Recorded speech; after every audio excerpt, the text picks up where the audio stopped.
En esta ocasión leeremos La filosofía de House de William Irving y Henry Jacobi. Denle like al video, suscríbanse y síganos en nuestra página de Facebook. Gracias. Introducción. Lea menos, vea más la televisión. Una introducción irritante y ligeramente grosera. El Dr. Gregory House, ese brillante bastardo consumidor de pastillas, el que cojea por los pasillos del hospital Princeton, Plainsboro, y golpea hacia un lado la ética médica con un movimiento de su bastón. House nos dice que todo el mundo miente, que la humanidad está sobrevalorada y que la naturaleza de la medicina es que vas a fastidiarte. Y una cosa más, que leas menos y veas más la televisión. Sí, House dice eso también, pero no estaba hablando de este libro. Realmente usted debe leer este libro, este que tiene en sus manos. House querría que lo hiciera, pero ¿por qué debemos escucharlo? ¿No es un estúpido? Bueno, sí, pero a diferencia del tipo que está a su lado leyendo el libro con una actitud inteligente, House es genial. Toca una malhumorada guitarra y un piano mortal, y las chicas piensan que es sexy. Son sus ojos azules. Incluso tuvo una mascota rata llamada Steve McQueen. ¿Qué tan genial es eso? Y una cosa más, es brillante. Así que, ¿a quién importa creer que es divertido ver las convulsiones, pero aburrido diagnosticarlas? ¿No es para que te encante? Adora House, y también lo hacen quienes participaron en este libro. De hecho, la humanidad puede estar sobrevalorada, pero este grupo no. Ni una sola vez pensé en despedirlos y hacer entrevistas para formar un nuevo equipo, pero hablaremos más de ellos en un minuto. Pueden esperar, como hacen los pacientes clínicos que House ignora. Volvamos a la pregunta, ¿no es House adorable? ¿He olvidado hablar acerca de la grosería y la forma en que House ridiculiza las ideas de todo el mundo? A propósito, intenté hacer lo mismo. Pensé que quizás sí me reconocerían como un genio excéntrico y me pagarían acorde a ello. No funcionó. ¿He olvidado que es adicto a los medicamentos? ¿He olvidado que una vez preguntó si todavía era ilegal practicar una autopsia a una persona viva? No he olvidado esas cosas, pero recordemos que él también salva vidas, como señaló la doctora Cody a ese desagradable Tritter. Él salva más vidas de las que pierde, como Sócrates y Sherlock Holmes. A House le intrigan los enigmas, su deseo tenaz e implacable de encontrar la verdad, junto con sus extraordinarias habilidades de razonamiento, significa que los enigmas se resuelven y las vidas se salvan. Malditas sean las reglas del hospital. Al hablar de razonamiento y verdad, House también tiene mucho que decir en torno a la filosofía, y de cualquier forma, ¿no es el momento de que hable de la parte filosófica de House y la filosofía? Para House, la navaja de Occam sostiene que la explicación más sencilla es que casi siempre alguien sale fastidiado, y en la realidad, los filósofos argumentan mucho respecto a eso. House dice que la realidad casi siempre está equivocada, y el método socrático a él le encanta. Dice que es la mejor manera que tenemos de enseñar cualquier cosa, excepto hacer malabarismos con sierras eléctricas. Los colaboradores de este libro, es hora de hablar de ellos. Después de todo, no son pacientes de la clínica, como el equipo de House, son de primer nivel. Amplían de manera experta las deducciones de House y analizan su carácter. Todo está en este libro. Sartre y Nietzsche, Sócrates y Aristóteles, lógica y suerte, amor y amistad, e incluso la filosofía zen. En realidad, algunas cosas son bastante raras, pero eso me gusta. Como dice House, lo raro funciona para mí. Ahora, tráiganme el látigo de Lisa Cody. Parte 1. Se sobreestima la humanidad, House y la vida. Animales viles y egoístas que se arrastran por la tierra, House y el sentido de la vida. Somos animales viles y egoístas que se arrastran por la tierra, pero como tenemos cerebro, de vez en cuando podemos aspirar, con gran esfuerzo, a hacer algo que no sea del todo malo. Un día, una habitación. Así habla Gregory House. No parece como si creyera que la vida tuviera algún sentido, ¿o sí? Sin embargo, nuestro Dr. House lleva lo que Sócrates llamaba una vida de examen, y Aristóteles una vida de razón, y una existencia semejante tiene sentido. Pero ¿cómo es posible? ¿Puede alguien como House, que en apariencia cree que la vida no significa nada, llevar una vida significativa? ¿Y de verdad cree que nuestras vidas carecen de sentido? Si hablas con Dios, eres religioso. Si es Dios el que te habla, eres psicótico. Mucha gente piensa que si no hubiera Dios, la vida no tendría sentido. Empecemos pues por ahí. Supongamos que nuestras vidas son significativas porque con ellas llevamos a cabo el plan de Dios. En este caso, el sentido estaría constituido por una determinada relación con un ser espiritual. De no existir Dios, nuestras vidas carecerían de sentido, e incluso si Dios existiera, pero nuestra relación con Él no fuera la adecuada, nuestras vidas tampoco tendrían sentido. Tal vez Dios tenga un plan y tu vida tenga sentido en la medida en la que le ayudes a llevarlo a cabo. Pongamos por caso la Cábala, las escrituras místicas del judaísmo, según las cuales debemos ayudar a Dios a reparar el universo. Es un buen ejemplo de lo que quiero decir. Se supone que debemos colaborar para que el proyecto divino tenga éxito. La persona que contribuye haciendo buenas acciones y cosas por el estilo llevará, en consecuencia, una vida significativa. Notemos que, según este punto de vista, alguien podría llevar una vida significativa aun cuando pensara que la vida carece de sentido, y podría estar efectuando la obra de Dios sin saberlo. ¿Será esta la forma en la que House lleva una vida significativa? Bueno, lo que está muy claro es que House no cree en Dios. Se la pasa ofendiendo a los que sí tienen fe, como por ejemplo, el médico mormón al que llama Dr. Love en la 4ª temporada. En un episodio de la primera, Buenas Intenciones, una paciente, la hermana Augustine, es hipocondríaca. Otra de las religiosas explica a House que la hermana Augustine cree en cosas que no son reales. Él responde, sarcástico, pensé que ese era un requisito laboral para ustedes. He aquí un ejemplo más. En el capítulo Familia, House encuentra a un foreman en la capilla del hospital. Foreman siente remordimiento tras haber perdido a un paciente y le susurra, ¿estás hablando con tu amigo imaginario? Porque pensé que sería mejor que te pusieras a hacer tu trabajo. La aversión que House siente por la religión se basa principalmente en la razón, en la falta de razón y la lógica de la fe religiosa. Cuando la hermana Augustine le pregunta, ¿por qué le resulta tan difícil creer en Dios? House responde, lo que me resulta difícil de creer es el concepto general de creencia. La fe no se basa ni en la lógica ni en la experiencia. Hay otro ejemplo en la 4ª temporada, en el capítulo Lo Correcto, cuando el Dr. Love acepta participar en un experimento que podría salvar la vida de un paciente. El experimento requiere que este doctor beba alcohol, lo que va en contra de sus creencias religiosas. Le dice a House que había logrado convencerlo gracias al razonamiento, con lo que le había hecho la petición. Me dio un buen argumento, afirma, con lo que House queda impresionado y sorprendido. Por lo regular los argumentos racionales no surten efecto en la gente religiosa, de lo contrario no habría nadie religioso. La razón y no la fe es lo que da resultado en el mundo real. De nuevo en Buenas Intenciones, House reprende a la hermana Augustine cuando ésta rechaza el tratamiento médico, prefiriendo dejar su vida en las manos de Dios. ¿Está usted tratando de hacerme desistir de mi fe?, pregunta ella, a lo que House responde, puede creer todo lo que quiera en espíritus, en la otra vida, en el cielo y en el infierno, pero cuando se trata de este mundo, no se haga la idiota, porque usted puede decirme que pone su fe en Dios para llegar al final del día, mas cuando se trata de cruzar la calle, estoy seguro de que mira a ambos lados.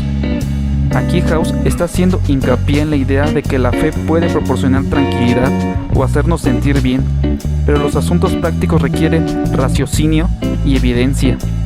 A diferencia de mucha gente, House no encuentra reconfortante la fe religiosa, y menos la idea de un más allá. En algún momento dice, me resulta más alentador creer en esta vida. No es una simple prueba en 3 historias. Incluso si dejamos de lado, por el momento, el punto de vista de House, la idea de que Dios dicta el sentido de nuestras vidas es bastante problemática. Pensemos en los grandes científicos, que hacen más fácil nuestra existencia con sus descubrimientos, o en los filántropos que trabajan incansablemente para hacer del mundo un lugar mejor, e incluso en los animadores, como Hugh Laurie, que nos hacen disfrutar más de nuestras vidas. ¿Creemos de verdad que, si no existiera Dios, estos aciertos y beneficios no tendrían valor? Otro problema ineludible, ya planteado a propósito de una idea similar en el diálogo platónico Eutifrón, que ahora me apropio sin ninguna pena, es el siguiente. ¿Qué es lo que hace, en primer lugar, que el plan de Dios tenga un sentido? Tiene sentido porque en su plan, o bien Dios lo planea porque tiene un sentido. Si se trata de lo primero, entonces es un plan arbitrario. No hay una razón que lo sustente, y en consecuencia podría consistir, así nada más, en su opuesto. Pero eso no parece coherente. Así, de seguro no cualquier creencia antigua podría tener sentido. En cambio, la mayoría de la gente diría que el plan de Dios es como es, porque Dios considera que ese curso en los acontecimientos tiene un sentido. Pero si estamos en lo correcto, entonces hay algo de además de la voluntad de Dios que le da sentido al plan, con lo que el significado de nuestras vidas no tiene en realidad que ver con Dios. En este punto House tiene razón, exista o no Dios. ¿Alguien quiere ser eterno? Tal vez solo el hecho de que tengamos un alma nos confiere un valor intrínseco, y ella le otorga sentido a nuestras vidas. O quizá tiene más que ver con la suposición de que nuestras almas son inmortales y que han de continuar su existencia en el más allá. Si existe la vida eterna, entonces esta vida tiene sentido porque nos conduce a algún lugar. Sin embargo, House no cree en el alma más de lo que cree en Dios, y está igualmente convencido de que no hay más una vida después de la muerte. No hay evidencia, ¿verdad? ¿Y qué hay de las llamadas experiencias cercanas a la muerte? ¿Nos da alguna prueba del más allá? En el episodio 97 segundos de la cuarta temporada, un paciente cree en la otra vida e intenta suicidarse porque quiere conocerla. Ya había sufrido una muerte clínica, pero lo resucitaron. Mientras estuvo en esa muerte, el paciente experimentó un más allá hermoso y apacible. Asegura: los paramédicos dijeron que estuve técnicamente muerto durante 97 segundos. Esos 97 segundos fueron los mejores de mi vida. House, por supuesto, no da crédito a nada de lo anterior y le dice al paciente: muy bien, esto es lo que sucedió. Al estarse extinguiendo tu cerebro por falta de oxígeno, comenzó a producir endorfinas y serotonina, y eso te provocó las visiones. En el mismo episodio, el tema del más allá vuelve a surgir cuando un paciente de cáncer terminal se rehúsa a recibir el tratamiento que podría prolongar su dolorosa vida. El paciente prefiere la muerte y dice a House y a Wilson: ya he sido prisionero de este inútil cuerpo bastante tiempo. Sería agradable por fin dejarlo. A lo que House replica fulminante: ¿dejarlo? ¿Va a ir a dónde? ¿Cree que te saldrán alas para echarte a volar por ahí con otros ángeles? No seas estúpido, no hay más allá, solo hay esto. A continuación, Wilson y House dejan solo al paciente para sostener este maravilloso diálogo. Wilson: ¿eres incapaz de permitir que un moribundo encuentre alivio en sus creencias? House: son unas creencias estúpidas. Wilson: ¿por qué no simplemente lo dejas en su cuento de hadas? Si pensar en la playa, en sus seres queridos y una vida sin silla de ruedas le da consuelo. House: ¿habrá también 72 vírgenes? Wilson: todo terminó para él. Le quedan días, tal vez horas. ¿Qué daño puede hacerle pasar ese tiempo con una apacible sonrisa en la cara? ¿Qué placer enfermo te da, demonios, el asegurarte de que se vaya lleno de temor y de miedo? House: no debería estar tomando una decisión fundándose en una mentira. La miseria es mejor que la nada. Wilson: ¿no estás seguro de que siga la nada? No has estado ahí. House, entrecerrándose los ojos: por Dios, estoy harto de este argumento. No necesito ir a Detroit para saber que ese lugar apesta. Sin embargo, House, después de todo un científico, si quiere pruebas, así que va a cerciorarse por sí mismo. Se las arregla para provocarse una muerte clínica momentánea, tras lo cual lo reviven. Al final del episodio, se inclina sobre el cuerpo del paciente, que para entonces ya había fallecido, y espeta: siento decir que te lo advertí. ¿Qué habría dicho House si en efecto hubiera un más allá y Dios le hubiese llamado a rendir cuentas? Quizá: debiste darme más evidencia. Sea que el pequeño experimento de House haya probado algo o no, ¿qué hemos de decir acerca de la eternidad y su significado? House, el filósofo, está en desacuerdo con la opinión de que para tener sentido, la vida debe llevarnos a algún lugar. Examinemos este intercambio de ideas entre House y su paciente, Eva, víctima de violación, en el brillante episodio un día, una habitación. House: si crees en la eternidad, entonces la vida es irrelevante, del mismo modo que un insecto es insignificante en comparación con el universo. Y si no crees en la eternidad, entonces lo que hacemos aquí es irrelevante. House: lo único que cuenta es lo que hacemos aquí. Y si eso fuera verdad, nada importaría, porque nada tendría consecuencias importantes. La paciente expresa la idea de que si esto es todo lo que hay, cabe preguntarse qué sentido tiene. En cambio, en la perspectiva de House, si esto es todo, lo único que puede importar son nuestras acciones. En realidad, eso lo hace mucho más importante. Si su ADN tuviera una diferencia del 1%, ella sería un delfín. Tal vez nuestras vidas no tengan sentido. Tal vez solo estemos arrastrándonos a lo largo y ancho de este planeta, sin más. Se podría llegar a esta conclusión de dos maneras diferentes. La primera dice que si el sentido depende de Dios, del alma o de la vida eterna, y nada de eso es real, se sigue lo dicho arriba. Pero del mismo modo, si nuestras vidas son eternas, entonces lo que hacemos en este breve tiempo sobre la Tierra queda reducido al extremo de lo insignificante, como dice House, y con más razón. ¿Cómo podrían, desde la perspectiva de un universo infinito, significar algo nuestros pequeños afanes? A los filósofos que piensan que la vida no tiene sentido, se les llaman nihilistas. Parece que, para escapar del nihilismo, tendríamos que hacer a un lado nuestras preocupaciones acerca de Dios y la vida eterna. Recordemos que House así lo hace, y tratar en cambio de hallarle un sentido a nuestra existencia finita sobre este mundo natural. Como dice nuestro protagonista, lo único que cuenta es lo que hacemos aquí. ¿Y qué hay de lo que sentimos respecto de nuestras acciones? ¿Eso cuenta o no? Si una persona cree, por ejemplo, que no está realizando sus metas o que no ejerce una influencia positiva en la sociedad, podría sentir que su vida tiene poco o ningún sentido. Pero si su ocupación la hace sentir bien, si lo hace es importante para ella, ¿no podríamos decir que esta persona lleva una vida significativa? No, eso sería demasiado fácil. Una persona puede obtener todo cuanto desea, pero si esos deseos son triviales o irracionales, o si están motivados por la maldad, apenas cabría considerar que con ellos se logra una vida significativa. Por ejemplo, imaginemos a alguien como House ocupado solo en ver telenovelas y jugar videojuegos, sin dedicar su tiempo a salvar vidas con sus brillantes diagnósticos. Sería una vida sin mucho sentido. Aun cuando este House imaginario y sin profesión, podría estar completamente satisfecho con una existencia parecida. No es posible equiparar el sentido con conseguir lo que quieres, menos aún equivalente el sin sentido a no obtener lo que quieres. De nuevo valdría imaginar a alguien parecido a House, e incluso pensar en el propio House, un médico extraordinario que ayuda a mucha gente y salva casos médicos, y que sin embargo es infeliz, pues no recibe en absoluto lo que desea de la vida.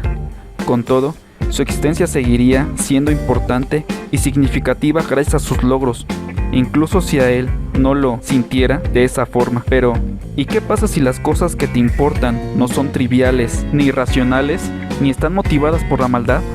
Quizá, en este caso, tu vida pueda ser significativa para ti, de una forma subjetiva, como dicen los filósofos, y tener, al mismo tiempo, un significado para el mundo independientemente de tus sentimientos, es decir, de una manera objetiva. De modo que esta es la cuestión: ¿qué clase de vida que sea significativa desde ambos puntos de vista podemos llevar? ¿Y nuestro Dr. House lleva una vida así? Puedes pensar que estoy equivocado, pero esa no es una razón para dejar de pensar. Sócrates, el primer gran héroe de la filosofía occidental, fue hallado culpable de corromper a la juventud de Atenas y de no creer en los dioses, crímenes por los que se le condenó a muerte. En el fondo, fue castigado por tener la costumbre de cuestionar a los demás y exhibir su ignorancia por medio de la búsqueda de la verdad. Sus jueces se hubieran contentado con que abandonara Atenas, pero Sócrates rechazó tal posibilidad, pues sabía que, donde quiera que estuviese, su estilo de vida seguiría siendo el mismo. Así pues, ¿por qué no solo invertimos los papeles? En el diálogo platónico, Apología, donde se narra el juicio de Sócrates, escuchamos a este último pronunciar su célebre frase: una vida sin examen no vale la pena de ser vivida. Sócrates quería decirnos que prefería morir a renunciar a la forma en que vivía. ¿Por qué? ¿Qué es una vida de examen, después de todo? Una vida de análisis es aquella en la que tienes deseos de entender las cosas, pues uno es curioso y busca la verdad. No aceptas las ideas así como así, por el solo hecho de que sean populares o provengan de alguna tradición, y no te da miedo formular preguntas. Esta es la vida que lleva un filósofo. Bertrand Russell, el gran pensador británico, expuso el valor de este estilo de vida, así como el valor de la filosofía en general, cuando escribió: debemos cultivar la filosofía, no por las respuestas definitivas que demos a sus preguntas, pues por regla general es importante corroborar su verdad. La filosofía debe cultivarse por las preguntas en sí mismas, porque éstas amplían nuestra concepción de lo posible, enriquecen nuestra imaginación intelectual y minan la seguridad dogmática que impide a nuestra mente abrirse a la especulación. Seguro que House está de acuerdo con lo anterior. En el episodio Resignación, logra al fin descubrir lo que está matando a una jovencita e intenta decírselo, pero a ella no le interesa saberlo, pues eso no cambiará el hecho de que va a morir. No quiero escuchar, dice. House permanece incrédulo. Esto te está matando.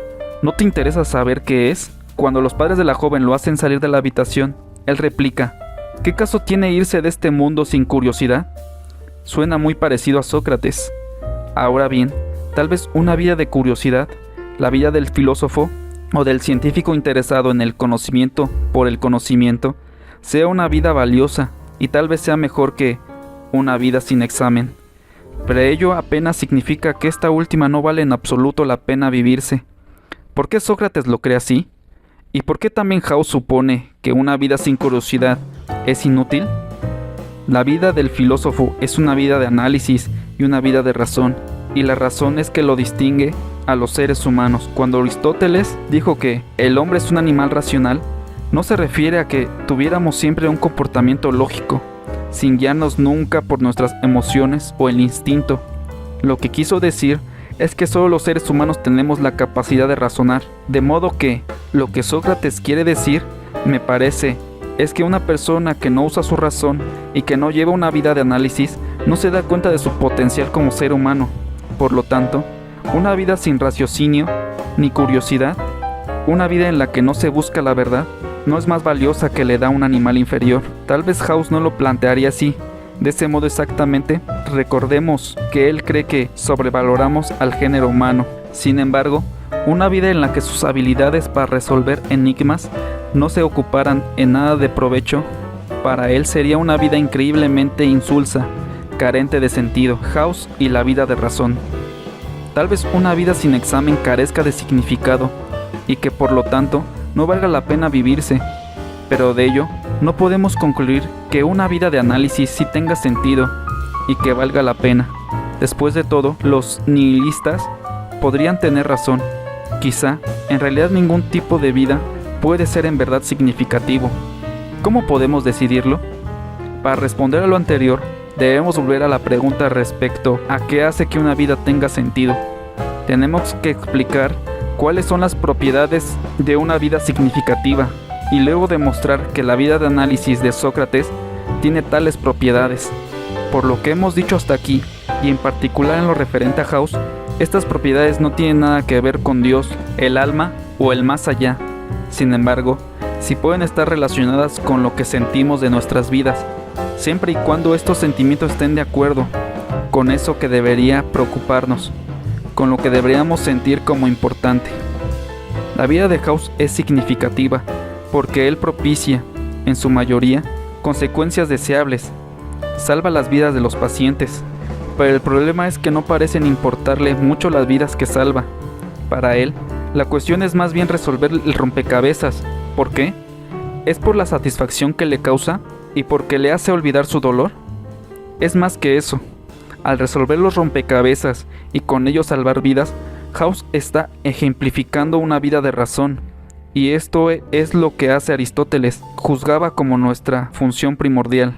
Aristóteles quería responder a la pregunta, ¿qué es una vida buena? Este filósofo definía lo bueno como las funciones propias de algo. Por ejemplo, un buen bastón es uno fácil de asir, aquel que te ayuda a mantener el equilibrio y te evita mayores lesiones y dolor al caminar. Un buen doctor es el que puede hacer diagnósticos atinados y eficaces y tratar las enfermedades, entre otras cosas. Una vida buena sería entonces la clase de vida que le corresponde llevar a una persona buena. ¿Y qué es ser una persona buena? ¿Cuál es la función propia de la humanidad? Ya hemos sentido la respuesta. Se trata de llevar una vida de razón. Para Aristóteles, esto significa que nuestra parte racional predomine sobre la parte irracional. En esta última están contenidos nuestros deseos. Es la parte que nos dice lo que queremos y lo que no queremos. Por ejemplo, me gusta la comida tahí, odio las habas, etc. Tal en su cometido, pero no nos indica qué tan seguido debemos desear eso que queremos. Aristóteles dice que esta parte irracional no tiene ningún principio de medida. En cambio, con la razón podemos medir y discernir proporciones justas. Estas proporciones justas son las virtudes. Pensemos, por ejemplo, en el valor. Alguien que se irrita con facilidad y que está siempre presto a batirse no es alguien valiente. Sin embargo, el cobarde tampoco posee la valentía. El valor consiste, como ya ha señalado Platón, en saber cuándo pelear y cuándo no. Wilson con frecuencia muestra arrojo cuando tiene que lidiar con House. Sabe cuándo enfrentar a su amigo, pero también sabe cuándo quedarse callado y evitar la ira. El solo hecho de razonar es un modo cualquiera. No es, por supuesto, lo mismo que llevar una vida de razón. Resolver las casillas del sudoku sin duda requiere de lógica y de habilidad para el raciocinio. Pero alguien que no haga más que eso con su vida no vivirá racionalmente por ello. En cambio, las prodigiosas capacidades de House para resolver rompecabezas son significativas e importantes, debido a que los resultados que ayudan a producir. La razón debe relacionarse de forma adecuada con la acción, y House lo sabe. De nuevo en Un día, una habitación, cuando Eve, víctima de violación, dice: "El tiempo lo cambia todo", House responde: "Eso es lo que dice la gente, pero no es verdad. Hacer cosas cambia las cosas. No hacer nada deja las cosas exactamente como están". Por último, vivir una vida de razón es, según Aristóteles, algo de la mayor importancia, porque conduce a la felicidad o al bienestar, lo que los griegos llamaban eudemonia. De modo que, incluso si parece que House suele estar más interesado en la solución de los rompecabezas que en las consecuencias que de ello resultan, tal solución debe contribuir para él en algún sentido de bienestar interior. Si estoy en lo correcto cuando digo que lleva una vida de análisis, una vida de razón, sin duda habrá quien esté en desacuerdo con esta conclusión. Podrán decir, después de todo, que House parece sentirse miserable, pero a ello respondo, parafraseando a la atractiva nutrióloga del episodio Resignación de la 4ª temporada: ¿qué tan miserable puede ser irse a la cama con todo el mundo, consumir sustancias y salvar la vida de la gente? Así que, Aristóteles, pásate un bicodín. House y Sartre, el infierno son los otros. Cuando la serie Doctor House de la cadena Fox salió al aire por vez primera en el otoño de 2004, parecía poco probable que llegara a causar sensación. Centrada en el brillante, pero profundamente antipático Dr. Gregory House, la serie dio apenas oportunidad a los televidentes de percibir al protagonista del programa como algo más que un cretino. No obstante, unos años más tarde, y varios globos de oro después, Dr. House es un enorme éxito. ¿De dónde le viene el atractivo a esta serie? Como drama médico incita al interés profundamente arraigado en nuestra cultura por dicha ciencia, y al centrarse en la investigación de enfermedades misteriosas, con un protagonista inspirado en el legendario Sherlock Holmes, también satisface nuestra vieja fascinación por las historias detectivescas. No obstante, Doctor House es algo más un nuevo ER y algo más que otro CSI. Su peculiaridad radica primordialmente en este asombroso protagonista, un hombre que despierta al mismo tiempo interés y aversión. Así, la serie Doctor House es como un accidente automovilístico. Resulta imposible no mirar. Si bien la mayoría de nosotros, por fortuna, no se topa con percances automovilísticos todos los días, Doctor House ejemplifica algo con lo que sí tropezamos a diario: gente exasperante. La teoría de Sartre sobre los otros, la historia de un caso. Dr. House tiene un importante predecesor en cuanto a su interés por la negatividad de las relaciones sociales. El filósofo existencialista Jean-Paul Sartre es bien conocido por el cinismo con que se da cuenta de las relaciones interpersonales, expresado tanto en su filosofía como en su obra literaria. Célebre por sus análisis de la naturaleza opresiva de La mirada y por la declaración "el infierno son los otros", Sartre subraya la ansiedad que nos provoca la relación con los demás y la manera en que éste puede coartar la autonomía del individuo. Si bien considera las relaciones sociales como enormes fuentes de conflicto y preocupación, Sartre destaca igualmente el hecho de que resultan esenciales para nuestro ser. Su teoría acerca de los otros está contenida en su más importante obra filosófica, El ser y la nada, así como una pieza teatral, A puerta cerrada. El concepto que este filósofo tiene de las relaciones sociales contrasta con el de su contemporáneo y colega, el existencialista Martin Heidegger. Mientras que ambos consideran los seres humanos entes fundamentalmente sociales, Heidegger hace énfasis en el sentido de unión que la gente experimenta entre sí. En cambio, Sartre destaca con los otros con frecuencia nos irritan y estorban, y afirma que las relaciones existentes entre los individuos son relaciones esencialmente conflictivas. Sartre atribuye la ambivalencia que experimentamos hacia los otros a tres causas principales. El primer motivo por el que los demás despiertan en nosotros sentimientos negativos radica en el hecho de que representan obstáculos potenciales para nuestra libertad. Según Sartre, sin la intromisión de los otros, el individuo está naturalmente inmerso en la existencia, en particular en la tarea de obtener aquellos objetos del entorno que desea y necesita. Más que pensar en su experiencia, está embebido en ella, por lo que actúa sin reflexionar. La aparición del otro, como explica el filósofo, saca al individuo de este estado original en el que está absorto. Y la aparición del otro no solo resulta sorpresiva, sino también amenazante. Y los otros resulta una amenaza porque en la vida los individuos deben de procurarse los recursos pertinentes sobre su sobrevivencia. Y debido a que no existe una cantidad infinita de los recursos por los cuales luchamos para sobrevivir y satisfacernos, los otros nos resultan en esencia competencia. Son competidores más que colaboradores nuestros. Más aún, si bien los objetos pueden significar una resistencia al individuo que desea poseerlos, no suelen poner trabas a su autonomía. En cambio, otras personas sí las obstaculizan con frecuencia. A diferencia de las cosas inertes, las personas pueden presentarse de manera retadora ante el individuo al impedirle la obtención de los recursos, interrumpir su actividad o de manera más evidente al agredirlo en su persona. La amenaza que los otros significan para el individuo se hace patente en la serie Dr. House en una variedad de formas. El propio House hace prácticamente todo lo que puede para contrariar a sus pacientes y colegas, cosa por demás notoria en la relación que mantiene con los jóvenes doctores a su cargo. Aunque trabaja en un hospital universitario y se le han encomendado la tarea de supervisar a 3 prometedores especialistas, Haslock es todo menos una presencia edificante en las vidas de los doctores Cameron, Chase y Foreman, así como del grupo de aspirantes que luchan en la 4ª temporada por reemplazar al equipo original.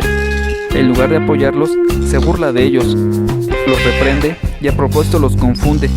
Su etapa de formación bajo la tutela de este célebre internista se convierte en un constante acoso psicológico, pues todo el tiempo busca sabotear su confianza y amor propio.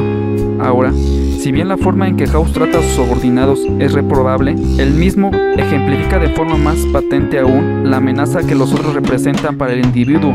Es importante para la comprensión de este personaje y esencial para poder sentir empatía hacia él, el hecho de que atribuyamos a su propio dolor su malignidad hacia los otros. Otra de las razones por las que Sartre sostiene que los otros inspiran sentimientos negativos tiene que ver con la manera en que nos reducen a la condición de objetos. Si bien todo individuo es un compuesto de mente y cuerpo, Sartre cree que las personas se identifican más con su mente que en su cuerpo. El individuo tiene a considerarse más una persona pensante que un objeto, pero los otros hacen las veces de un penoso recordatorio. Somos entidades físicas, cuerpos que poseen propiedades. Gracias a sus miradas y sus observaciones verbales, la gente nos recuerda, con frecuencia de manera hiriente, que somos seres tangibles. Por ejemplo, cuando critican nuestro peso, cuando opinan sobre nuestra estatura, o miran con desaprobación la forma en que nos estamos vestidos. Cosificamos a la gente, en esencia, porque no tenemos, no podemos tener la experiencia de sus mentes y solo podemos percibirlos e interactuar con ellos, ante todo, como objetos. Y el hecho de ser un objeto es inquietante, porque saberse una cosa concreta limita claramente la libertad que se tiene de ser o de hacer cualquier cosa, y es característico de la conciencia humana el resistirse a todo tipo de limitación impuesta desde afuera. De nuevo aquí, Dr. House ilustra la teoría de Sartre.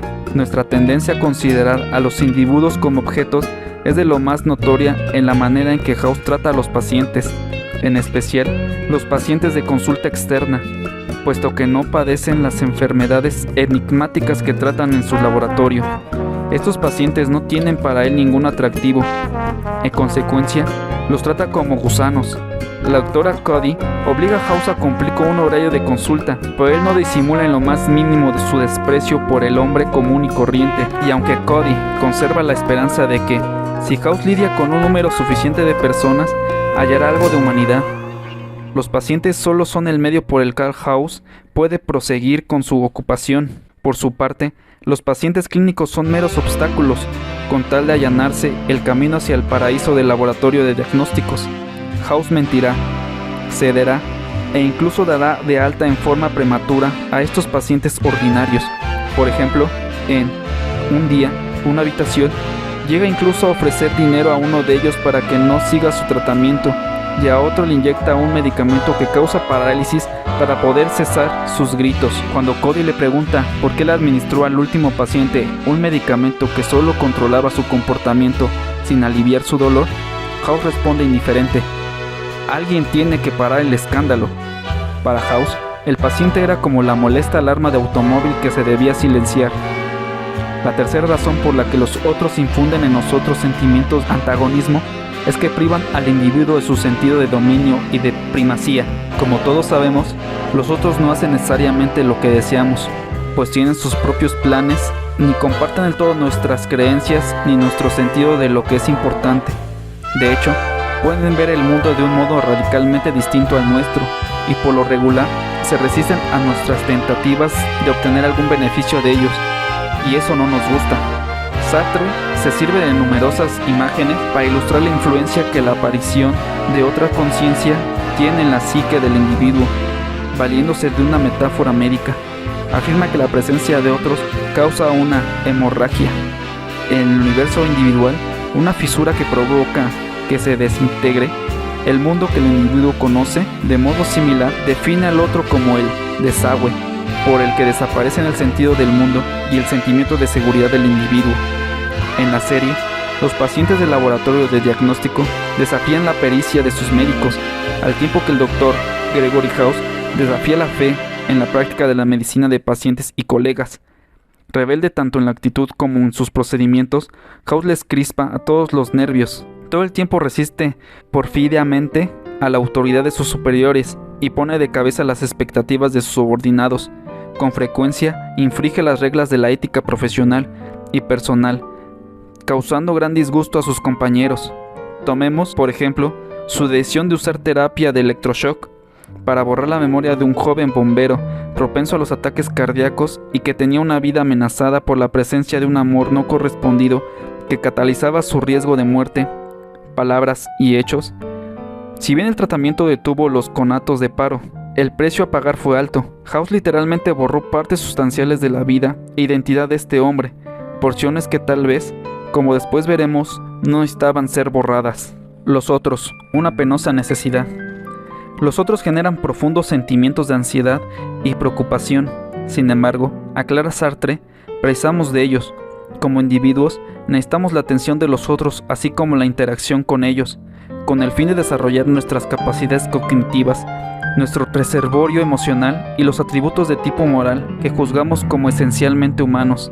Aunque Sartre guarda un extraño silencio en cuanto a la más obvia dependencia que los seres humanos tenemos en relación con los demás, es decir, la dependencia psicológica del niño o infante respecto de quién lo cría o cuida. Dice el filósofo de forma inequívoca que sin esta interacción con los otros no tendríamos lenguaje, conciencia de nosotros mismos ni una identidad objetiva. En la serie Doctor House, la dependencia del individuo respecto del otro se hace evidentemente por medio de la medicina. Los pacientes que acuden al hospital Princeton Plainsboro necesitan atención médica, atención que no pueden procurarse a sí mismos. Los pacientes remitidos con el equipo de diagnósticos de House constituyen un ejemplo de dependencia más evidente aún, pues padecen enfermedades que otros médicos no han podido diagnosticar o tratar, por lo que dependen de House para su supervivencia. Esta es claramente la razón por la cual tanto dichosos pacientes como su equipo de internistas están dispuestos a tolerarlo, a pesar de su adicción a los medicamentos, de su cáustica personalidad y de desafiar a las autoridades. Es simplemente demasiado bueno para perderlo. Demasiadas vidas dependen de él. Sastre considera con especial interés el surgimiento de las autoridades, de la autoconciencia y de la identidad personal en este tema de la dependencia. Según él, la interacción con los otros es necesaria para que aparezca la reflexión autoconsciente. Antes de involucrarse con los demás, el individuo es consciente, pero no de sí mismo.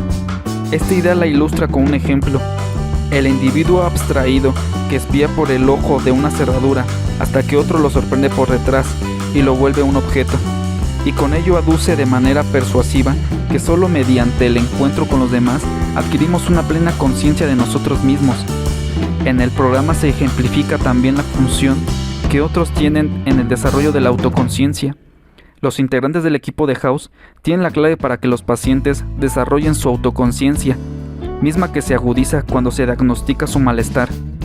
También resulta interesante el hecho de que, mediante su mutua interacción, Cody, Wilson, Cameron, Foreman, Chase e incluso House se vuelven más reflexivos y autoconscientes gracias a la presencia del otro. Al tiempo de tener una importancia extraordinaria en sí misma, la autoconciencia es también esencial para el desarrollo de una identidad objetiva.